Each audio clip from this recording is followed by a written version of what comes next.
আসসালামু আলাইকুম বন্ধুরা, কেমন আছেন? আশা করি ভালো আছেন। পিঙ্কি কিচেনে সবাইকে স্বাগত। আজকে বানাবো পটল। ভেজে নিয়েছি এই পটলটা, পটল ভাজা রেসিপি মানে ভর্তা করব। পটলটা আমি দেখেন কি সুন্দর করে কেটে ভেজে নিয়েছি, একদম ফুল ফুল টাইপের ভেজে নিয়েছি। তারপরে লঙ্কা সেদ্ধ করে নিয়েছি, নিয়েছিলাম নুন, পেঁয়াজ আর কাকচি লেবু। নুন দিয়ে লঙ্কাটাকে চটকে নেব, একটু ঝাল ঝাল হবে। 3টে লঙ্কা দিয়েছি ঝাল ঝাল করার জন্য। লঙ্কাটাকে চটকে নিয়েছি, এবার পটলটাও চটকে নেব।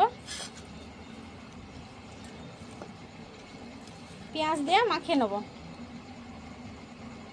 দেব সর্ষের তেল। যে কোনো ভর্তাতে সর্ষের তেল না দিলে মজা না। আর দিলাম লেবুটা চিপে দিলাম। দেখেন কি সুন্দর ভর্তাটা হয়ে গেছে, পটল ভাজা ভর্তা। দেখেন কি সুন্দর আমার ভর্তাটা রেডি হয়ে গেছে।